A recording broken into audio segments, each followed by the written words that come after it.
예, 오늘 우리에게 주시는 하나님의 말씀은 사도행전 8장 14절에서 17절 그리고 26절에서 31절까지의 말씀입니다. 다 찾으셨으면 읽겠습니다. 시작. 예루살렘에 있는 사도들이 사마리아도 하나님의 말씀을 받았다 함을 듣고 베드로와 요한을 보내매 그들이 내려가서 그들을 위하여 성령 받기를 기도하니 이는 아직 한 사람에게도 성령 보내신 일이 없고 오직 주 예수의 이름으로 침례만 받았을 뿐이더라. 이에 두 사도가 그들에게 안수함에 성령을 받는지라. 아멘. 26절에서 31절까지의 말씀 함께 읽도록 하겠습니다. 예, 읽을까요? 시작. 주의 사자가 빌립에게 말하여 이르되 남쪽으로 향하여 예루살렘에서 가사로 내려가는 길까지 가라 하니 그 길은 광야라. 일어나 가서 보니 에티오피아 사람 곧 에티오피아 여왕 간닥의 모든 국구를 맡은 관리인 네시가 예배하러 예루살렘에 왔다가 돌아가는데 수레를 타고 선지자 이사야의 글을 읽더라. 성령이 빌립더러 이르시되 이 수레로 가까이 나아가라 하시거늘 빌립이 달려가서 선지자 이사야의 글 읽는 것을 듣고 말하되 읽는 것을 깨닫느냐 대답하되 지혜 없으니 어찌 깨달을 수 있으랴 하고 빌립을 청하여 수레에 올라 같이 앉으라 하니라. 아멘. 아멘. 네, 오늘 말씀의 제목은 하나님의 선물 성령 어떻게 받는가라는 제목으로 함께 은혜를 나누겠습니다. 오늘 말씀의 주제가 뭐라고 했죠? 말씀의 주제가 하나님의 선물 성령 어떻게 받는가. 빌립 집사가 사마리아 도성에다가 복음을 전해서 사람들이 예수를 믿게 되니까 이 사마리아 성에도 복음이 전해졌다는 소식을 예루살렘에 있었던 예루살렘 12명의 사도만 남아 있었다겠죠. 이 12명의 사도들이 듣고 사마리아로 급파하게 되는 게 베드로와 요한을 선교사로 파송을 하게 됩니다. 파송을 해서 보니까 진짜 사마리아 사람들이 예수의 복음을 받아들이고 침례를 받게 되는 거예요. 그래서 그 베드로와 요한이 그들에게 복음을 다시 한번 이야기하면서 그들에게 성령을 받게 하는 일들을 행하게 됩니다. 우리 14절 말씀 다시 한번 읽어볼게요. 시작. 예루살렘에 있는 사도들이 사마리아도 하나님의 말씀을 받았다함을 듣고 베드로와 요한을 보내매 여기 하나님의 말씀은 복음입니다. 예수 그리스도 하나님의 아들 예수 그리스도가 이 땅에 오셔서 우리의 죄를 위해서 십자가에 못 박혀 죽으시고 장사 지낸 바 되었다가 사흘 만에 사망 권세를 깨뜨리고 이기셨다. 다시 부활하셨다. 뿐만 아니라 그 아들 예수가 하늘에 승천하셔서 하늘 보좌 우편에 앉으셨다. 왜? 왕권을 다시 회복하신 거예요. 그것이 굉장히 중요합니다. 하늘 보좌 우편에 앉으셨고 그 아들 예수 그리스도를 믿는 자들에게는 하나님의 아들 예수의 생명이 우리 안에 오게 된다라는 것이 복음의 완성입니다. 그 복음 하나님의 말씀을 받아들인 거예요. 사마리아 사람들이. 그것을 듣고 베드로와 요한을 파송했죠. 15절입니다. 시작. 그들이 내려가서 그들을 위하여 성령 받기를 기도하니 복음을 받아들였어요.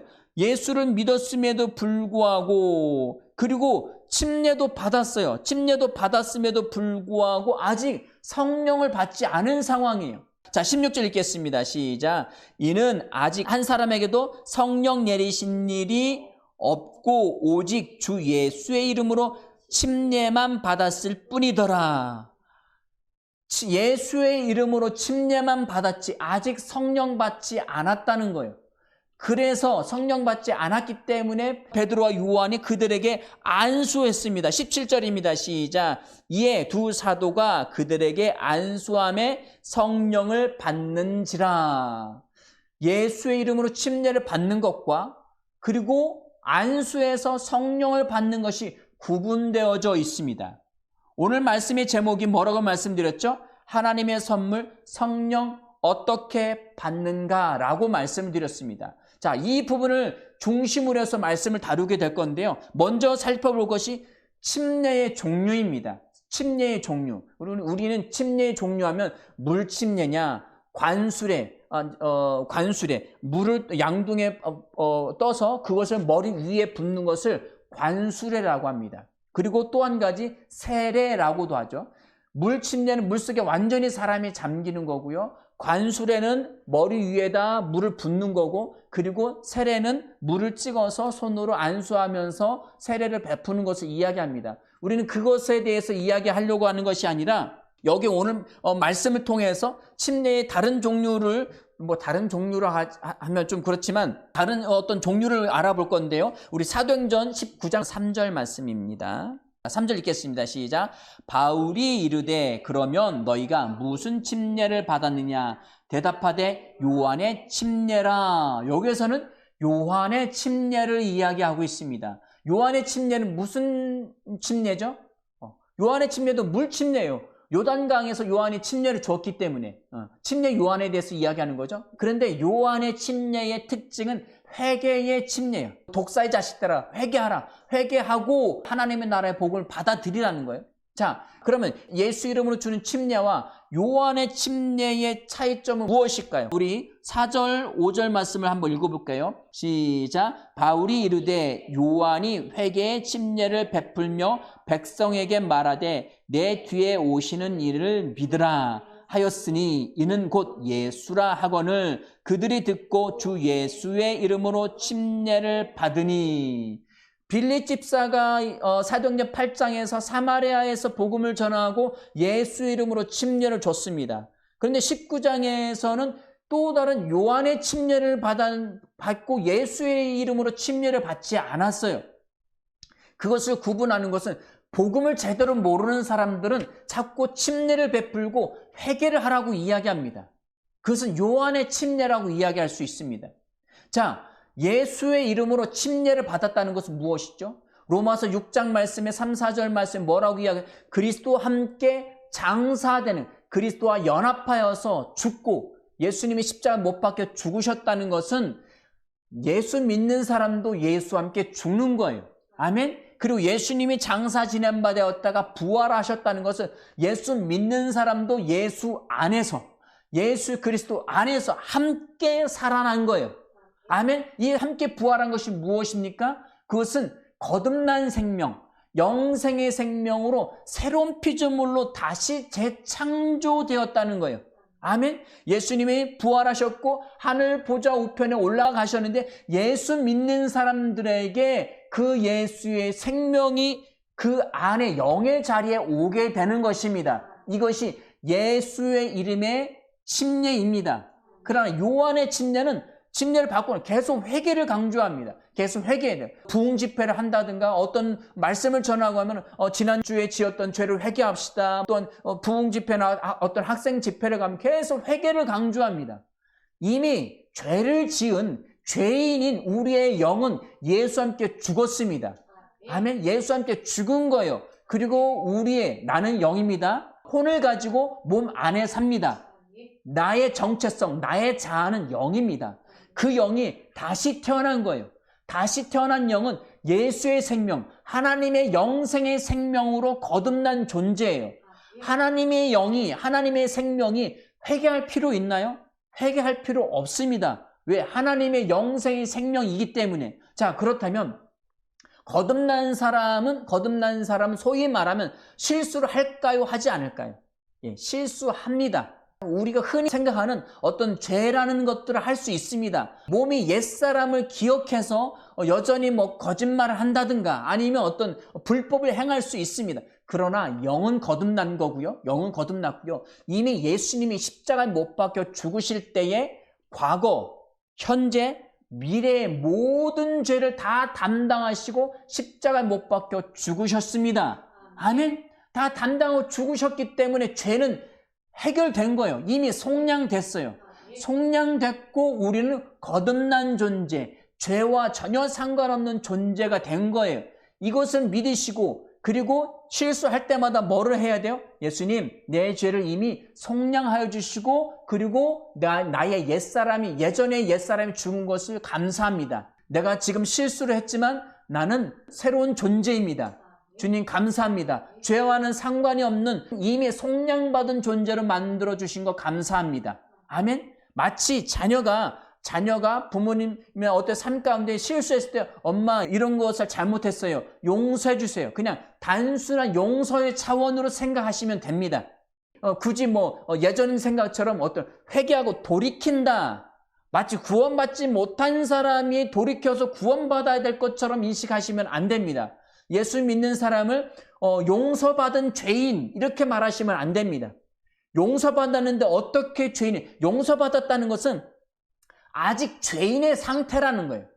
아직 죄인의 상태인데 용서받았는데 또 범죄하고 또 용서받아야 되는 상태. 그 상태가 아닙니다. 우리 그리스도인들은 죄를 짓던 옛 자아인 그 옛 생명, 아담의 타락한 생명은 예수와 함께 죽었고요. 나는 새로운 피조물로 거듭난 존재인 것입니다. 그 거듭난 존재가 실수할 수 있습니다. 실수하는 것을 하나님 용서해 주세요. 그냥 단순히 예수 그리스도의 보혈의 피로 모든 죄는 이미 다 제거되었고 주님 이 실수에 대해서는 제가 인정합니다. 이 죄를 용서해 주세요. 단순하게 이렇게 넘어가시면 됩니다. 그것 때문에 그 죄책감 때문에 자꾸 시달리고 내가 또 이런 실수를 했네. 또 이렇게 했네. 내가 아이들한테 이렇게 화를 내지 않기로 했는데 직장에서도 잘 하기로 했는데 또 이거 실수하는 것 때문에 그 죄책감에 휩싸이시면 안 됩니다. 물론 우리가 실수한 것에 대한 어떤 대상이 있을 수 있어요. 어떤 물건에 대한 파손이 있거나 그런 것은 반드시 배상하고 변상해야죠. 그리고 상처받은 사람이 있다면 사과하셔야 됩니다. 그리고 보상을 하셔야 됩니다. 그리고 나서 우리의 마음은 자유함을, 나는 이게 속량받았고 자유하다고 해서 나 때문에 상처받은 사람이 있는데 그 사람에서 웃고 다닐 수는 없잖아요. 진심 어리고 얼굴과 표정 온몸에서 진심 어리게 그 사람에게 사과하고 용서를 구하십시오. 그리고 우리의 심령은 거듭난 존재이기 때문에 기쁨과 감격을 잃으시면 안 됩니다. 죄책감으로 시달리고 나는 바보야, 나는 또 실수해서 나는 멍청한가 이렇게 자책하시면 안 됩니다.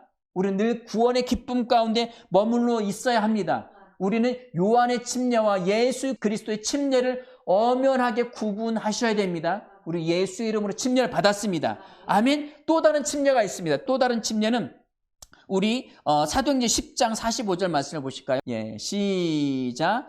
베드로가 이 말을 할 때에 성령이 말씀 듣는 모든 사람에게 내려오시니 베드로와 함께 온 할례 받은 신자들이 이방인들에게도 성령 부어주심으로 말미암아 놀라니라. 아멘. 여기 놀랐다고 했죠. 그리고 46절 47 읽어보겠습니다. 시작. 이는 방언을 말하며 하나님의 높임을 들음이러라. 이에 베드로가 이르되 이 사람들이 우리와 같이 성령을 받았으니 우리가 능히 물로 침례 베품을 금하리오 하고, 누가 그 물로 침례 베푸는 것을 금하겠느냐? 근데 우리는 요한의 침례와 예수 그리스도의 침례 그리고 성령 침례에 대해서 다루고 있잖아요.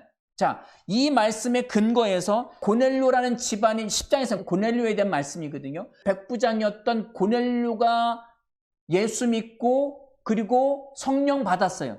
성령 받고 예수 이름으로 침례 줬어요. 이방인에게 침례 준 것 때문에 이것을 가지고 예루살렘에 가서 다시 선교 보고를 하게 됩니다. 이방인인 고넬료가 복음을 받아들였다. 그리고 침례받았고 이렇게 했다라는 것을 11장에 그대로 설명합니다. 그거에 대한 부분에서 15절에서 18절 말씀까지 한번 보실까요? 내가 말을 시작할 때에 성령이 그들에게 임하시기를 처음 우리에게 하신 것과 같이 하는지라. 고넬료에게 선교 보고하는 거예요. 고넬료에게 복음을 말하기 시작하니까 말씀을 시작할 때 성령이 그들에게 임했어. 어떻게 했느냐? 사도행전 2장에서 12사도와 120명의 성도들이 성령 받았을 때랑 똑같은 증상들이 나타났다는 거예요. 자, 16절 읽겠습니다. 시작. 내가 주의 말씀에 요한은 물로 침례를 베풀었으나 너희는 성령으로 침례를 받으리라 하신 것이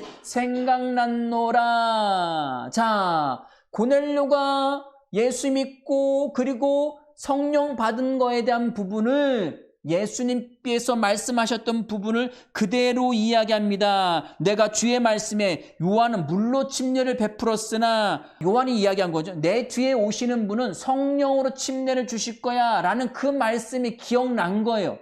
아멘.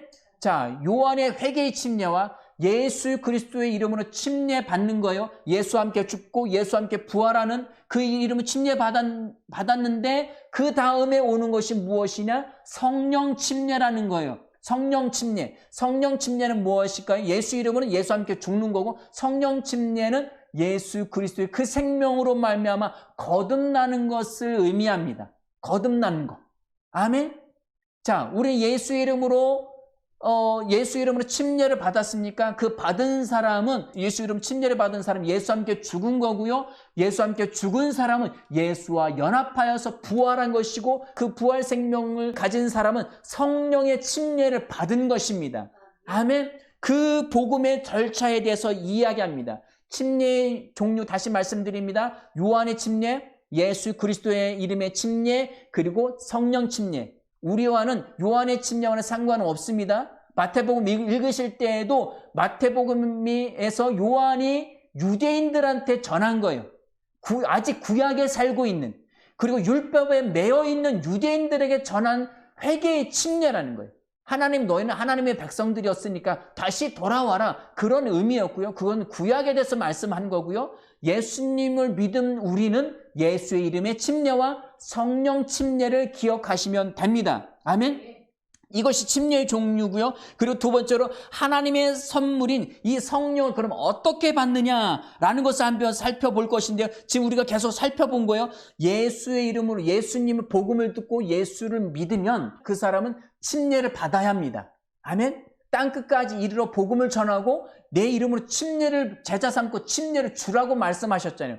마태복음 28장 말씀처럼. 혹시나 우리 이제 성도분들 중에 세례만 받으신 분들은 침례를 꼭 받으시기 바랍니다. 성경에 나와 있는 모든 세례, 우리 개역 개정판으로 나와 있는 세례라는 단어는 밥티조라는 단어예요. 헬라어로 밥티조. 원래 그 단어를 밥티조라고 쓰는 게 맞아요. 밥티조라는 단어는 물속에 잠기다, 물에 휩쓸려 가다, 배가 물속에 잠기다, 침몰되다라는 뜻이에요. 그러니까 침례라는 것은 물속에 잠겨야 되는 거예요. 예수님을 믿은 사람은 예수와 함께 물속에 잠겨서 죽는 거예요. 그리고 물에서 올라올 때 예수와 함께 부활 생명이 돼서 부활하는 거예요. 그것에 대한 의미입니다. 물에 찍어서 바르는 세례는 아닙니다. 그것은 뭐 약식으로 정해지는 것인데 성경에서 분명히 이야기하는 것은 물속에 완전히 잠기는 침례이기 때문에 혹 세례만 받으신 분들은 침례를 받으시기를 권합니다. 아멘. 하나님의 선물인 성령을 어떻게 받느냐? 예수 이름을 믿고 침례를 받아야 합니다. 그리고 우리 오늘 8절 말씀에서 이야기하는 것처럼 사도들이 직접 와서 안수함으로 성령을 받았어요. 성령을 받는 방법 중에 예수 이름으로 침례를 받아 예수 이름 믿고 침례 받아야 되고요. 그리고 안수함을 통하여서 받았고요. 그리고 또 어떻게 받았느냐? 말씀을 들을 때 받았어요. 말씀을 들을 때에. 자, 우리 10장 44절 말씀에 보니까 시작. 베드로가 이 말을 할 때에 성령이 말씀 듣는 모든 사람에게 내려오시니, 말씀을 들었다는 것은 복음을 들은 거예요. 복음을 들은 사람은 다 성령 받을 수 있느냐? 그것이 아니라 이 사도행전 이 10장의 말씀, 고넬료에 대한 말씀이라겠죠? 이미 고넬료에게 성령이 천사를 통해서 역사하셔서 야, 저기 요빠에 있는 베드로를 초청해서 말씀을 들어라. 그리고 베드로도 요빠에서 무두장이라고 하는 가죽을 만드는 사람의 시몬의 집에서 기도를 하다가 환상 가운데 성령의 역사하시는 걸 보게 되죠. 보자기 안에 부정한 것들을 3번씩이나 내려서 이걸 잡아먹으라. 나는 주님 그걸 잡아먹을 수 없습니다. 어릴 때부터 나는 이런 것들 먹은 적이 없습니다. 왜? 율법이 그렇게 이야기했으니까. 그러나 성령이 하나님이 거룩하게 하신 것을 네가 부정하다 하지 마. 잡아먹어. 이러고 3번째 올라갔습니다. 이것이 무엇인가 했더니 사람들을 보내서 고넬료가 베드로를 초청하게 되죠. 초청하게 되는데 그것이 이미 고넬료 집안의 마음의 준비가 열려 있는 거예요. 준비되어 있는 거예요. 준비되어 있기 때문에 베드로가 예수 그리스도에서 복음을 전했을 때 즉각적으로 받아들일 수 있게 된 겁니다. 그래서 말씀이 전해질 때 성령이 그들에게 임할 수 있었던 거예요. 그래서 처음 복음을 듣는 사람도 말씀을 듣는 중간에 마음이 저게 나에 대한 구원의 말씀이구나, 예수님이 하나님의 아들 그리스도시구나 라고 믿게 되면 성령이 그때 임할 수 있습니다. 자, 순서상으로 예수를 믿고 침례받고 그리고 성령을 받아야 되는데, 이것이 사도행전 8장과 10장과 11장 그리고 19장 말씀에서 이것이 왔다 갔다 합니다. 어떤 데서는 말씀을 들을 때 성령 받고 그 다음에 침례를 받기도 하고, 어떤 곳에서는 예수 이름으로 침례를 받고 그 다음에 우리 8장에서 이야기하는 거죠. 그 다음에 성령을 받아서, 이 순서는 상관없습니다. 가장 먼저 해야 될 것은 예수의 이름을 믿고 그리고 침례 받는 거고요.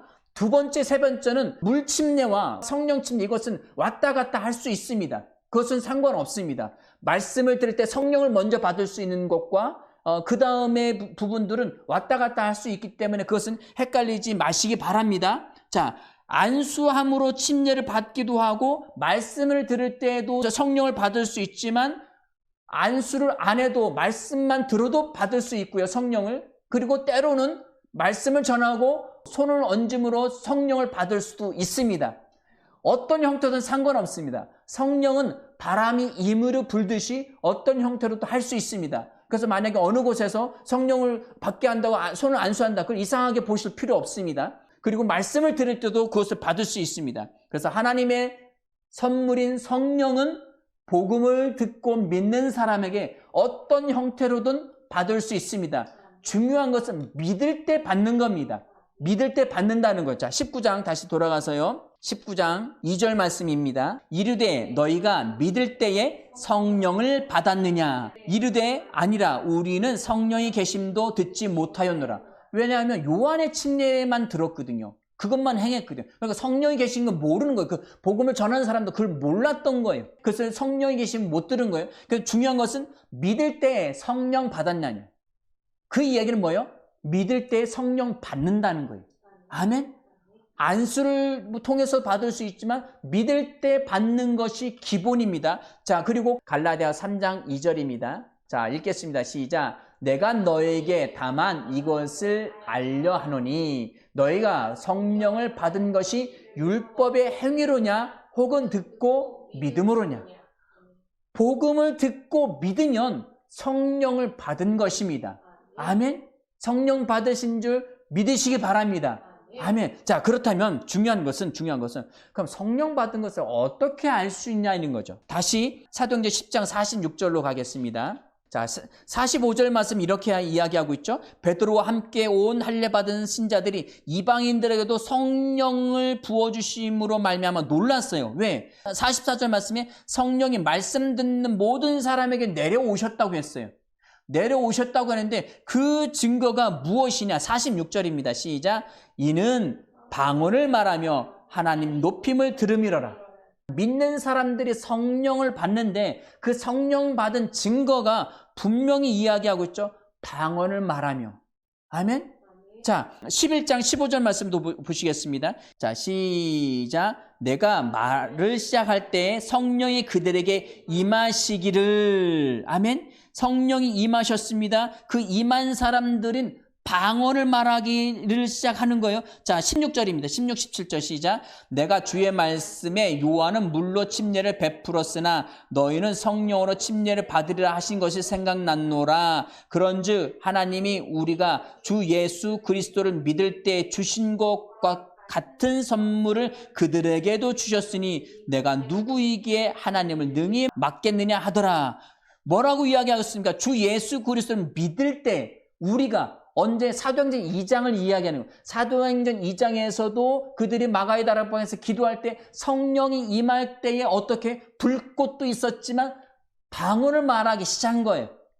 그것이 성령 받은 증거입니다. 아멘. 자, 19장 다시 돌아갑니다. 19장 사도행전 19장 자 5절과 6절 말씀 읽겠습니다. 시작. 그들이 듣고 주 예수의 이름으로 침례를 받으니 바울이 그들에게 안수함에 성령이 그들에게 임하심으로 방언도 하고 예언도 하니라. 아멘. 분명히 이야기하고 있죠. 너희가 성령이 계시면 들었냐? 아, 못 들었어. 우린 요한의 침례만 받았어. 야, 요한의 침례 말고 예수 이름으로 침례 받는 것도 있어 라고 설명을 하고 그들에게 안수하니까 그들이 성령을 받았습니다. 그랬더니 뭐라고 이야기하고 있습니까? 방언을 말했다고 이야기하고 있습니다. 방언을 말하는 그 방언의 내용 안에는 하나님을 경배하는 것, 그리고 내 개인의 앞날에 대한 예언도 있습니다. 그러게 예언에 대해서 이야기하고 있습니다. 아멘? 성령 받은 증거는 분명히 성경에서 방언에 대해서 이야기하는 것을 믿으시기 바랍니다. 그런데 나는 예수를 믿는데, 문제는 나는 예수 믿는데 방언을 하지 못하는데요, 방언을 못 받았는데요 라고 하지만 못 받은 게 아닙니다. 예수를 믿는다는 것은 하나님의 아들 예수 그리스도의 생명, 하나님의 영생의 생명을 내 안의 영의 자리에 거듭 다시 태어나게 되는 거예요. 그러니까 하나님의 생명이 내 생명이죠. 그 거듭날 때에 성령이 동시에 순식간에 함께 오셔서 내 영과 하나가 되게 됩니다. 로마서 8장 말씀에서 주의 영과 나의 영을 분명히 구분하면서도 하나의 영이라고 고린도전서 4장 17절 말씀에 분명히 이야기를 하고 있습니다. 주와 합한 자는 한 영이니라 분명히 이야기했죠. 그래서 거듭난 영과 그리고 성령이 내 안에 함께하고 계십니다. 그러기에 이 방언은 하나님의 나라 언어, 하늘 언어인데 성령의 언어이기도 합니다. 아멘. 성령 받았다면, 예수 믿고 성령 받았다면 그 사람은 반드시 성령으로 말할 수 있습니다. 왜? 사도행전 2장에서 뭐라고 이야기하겠냐? 성령을 따라 말했다라고 했거든요. 그래서 성령을 따라, 그리고 고린도전서 14장에서도 성령에 대해서, 방언에 대한 은사에 대해서 이야기하고 있는데 그것은 성령을 따라 말하는 겁니다. 아멘. 누구든지 예수 믿는다면, 성령 받았다면 방언을 말할 수 있습니다. 못 받은 게 아닙니다. 할 수 있는데 내가 못한다고 생각하기 때문에 그런 거예요. 누구든지 할 수 있습니다. 뜨겁게 기도하십시오. 뜨겁게 기도하시고 예수 믿는 사람 누구든지 말할 수 있습니다. 아멘. 그 성령 말함을 믿으시기 바랍니다.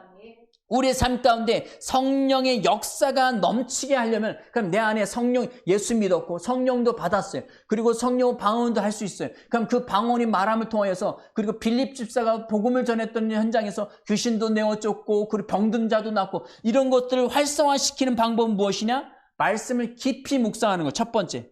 그리고 방언으로 열렬히 뜨겁게 기도하는 거예요. 좀 이 부분이, 뜨겁게 열렬히 기도하는 부분에서 막 손도 흔들 수 있고 막 손을 들고 막 기도할 수 있는데, 이게 꼭 이게 방송에서 TV에서 나오면은 방언을 하는 사람도 좀 이상하게 보여. 왜? 세상 믿지 않는 사람들이 믿지 않는 시각으로 찍었기 때문에 방송에서 하도 광신자 그리고 뭐 이상한 집단을 이야기할 때 꼭 그런 것을 찍어 보냈기 때문에 우리 혼의 영역에서 그것을 이상하게 받아들이는 거예요. 그런데 내가 또 실제 뜨겁게 기도할 때는 그걸 이상하게 여겨지지 않아요. 그러니까 우리가 믿어야 될 것은 방송에서 이야기하는 부분을 믿지 마시고 말씀을 통해서 믿으시고, 그리고 내가 영 안에서 느껴지는 것들을 믿으시기 바랍니다. 아멘. 그래서 방언으로 우리가 매일 저녁 구글 미트로 이제 기도를 하고 있는데요. 뜨겁게 기도하시기 바랍니다. 일의 현장에서 우리가 기도할 때 뭐 회사에서 막 부르짖고 할 수는 없잖아요. 그 마스크 쓴 상태니까 조용하게 들리지 않게 하십시오. 중요합니다. 걸어가면서도 버스 안에서 차는 나 혼자 탔으니까 뜨겁게 기도하십시오. 뜨겁게 기도하시되 이것을 열정적으로 하셔야 됩니다. 부르짖으면서 뜨겁게 기도하시면 성령의 역사가 넘치는 줄 믿으시기 바랍니다. 그리고 오직 온리 복음 전파를 행할 때 더 강력하게 역사한다는 거 잊지 마시기 바랍니다.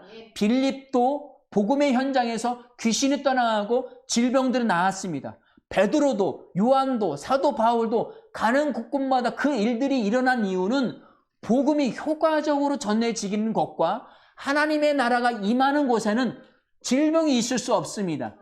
하나님의 생명이 받아들여지는 곳에서는 가난도 있을 수 없고요, 아픔도 있을 수 없습니다. 그러게 그 능력이 나타나는 겁니다. 아멘. 그래서 우리는 이 방언을 뜨겁게 기도하는 뿐만 아니라 우리의 사명은 복음을 전하는 겁니다. 성령님은 증인의 영이에요.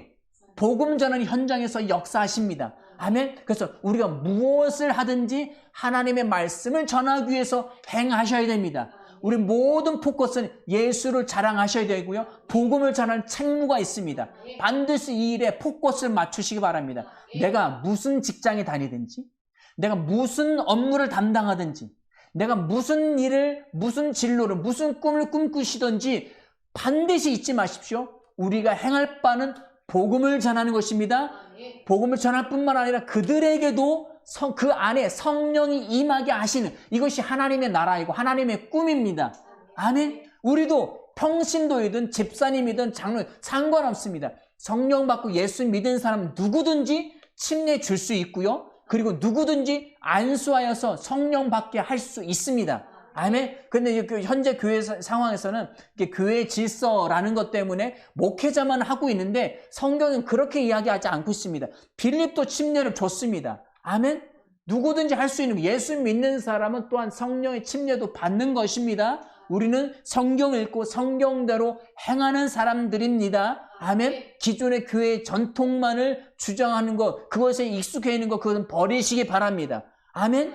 온전히 우리는 하나님의 선물인 성령을 받았습니다. 어떻게 받았어요? 예수를 믿음으로 말미암아 그리고 침례를 받고, 그리고 우리는 믿음으로 성령을 받은 걸 믿으시 바랍니다. 성령을 받는 형태는 안수에서 받을 수도 있고요. 복음을 믿을 때 받을 수도 있습니다. 뭐 어떤 형태든 상관없지만 중요한 것은 우리가 성령 받았다는 거예요. 성령 받았다는 것, 그리고 이 받은 성령을 나만 가지고 있는 것이 아니라 이 하나님의 선물을 다른 사람에게도 복음을 통해서 전해줄 막중한 책무가 있다는 것을 잊지 마시기 바랍니다. 우리의 삶의 이유는 복음 전파입니다. 복음 전도입니다. 내 안에는 그 하나님의 영생의 생명을 나누어 주는 것입니다. 성령을 그들에게 주는 것입니다. 이것이 하나님의 뜻입니다. 아멘. 우리 안에는 하나님의 성령이 계시기에 늘 기뻐하면서 말씀을 깊이 묵상하시고, 갈수록 더 깊이 묵상하셔야 돼요. 몇 장 읽느냐 이것도 중요하긴 하지만 갈수록 말씀을 깊이 묵상하시고, 그리고 뜨겁게 기도하십시오. 방언으로 뜨겁게 기도하시고, 손을 흔들기도 하고 손을 높이 들기도 하며 하나님을 경배하면서 뜨겁게 기도하시고, 그리고 복음을 전해야겠다는 마음에 아주 막중한 책무를 가지셔야 됩니다. 계속 내 혼의 생각을 계속 훈련하셔야 됩니다. 난 복음을 전하기 위해서 존재해. 내 직장도, 내 직업도, 내 물질도, 어떤 것도 난 복음을 전하기 위하며 하나님의 나라, 이 성령님을 그들에게도 전할 책무는 내게 있어. 계속 영혼 구원을 위해서 기도하시기 바랍니다. 아멘. 아멘. 그 빌립 집사가 우리 8장에서 광야로 가서 에티오피아 내시를 만났을 때도 마찬가지입니다. 그 빌립이 왜 생뚱맞게 목회사역 잘 하다가 그렇게 갈 수 있었겠습니까? 예. 복음을 전하기 위함입니다. 성령을 받은 사람은 어떻게 행할지 마음의 감동이 오면 하셔야 됩니다. 누군가 복음을 말해야겠다 마음의 감동이 오면 어떻게 해서든 그 마차에, 에티오피아 내시가 타고 가는 그 마차에, 남의 차에 같이 올라탔잖아요. 물론 허락을 받았죠. 어떻게 해서든 그 사람의 환경 안에 들어가셔야 됩니다. 그 직장 안에 들어가시고 그 사람에 친해지셔서 삶의 테두리 안에 들어가셔서 그들에게 예수 그리스도의 복음을 전하시고 그들에게도 성령을 주실 수 있는 저와 여러분들이 되어지길 예수 이름으로 축원합니다. 함께 기도하시겠습니다.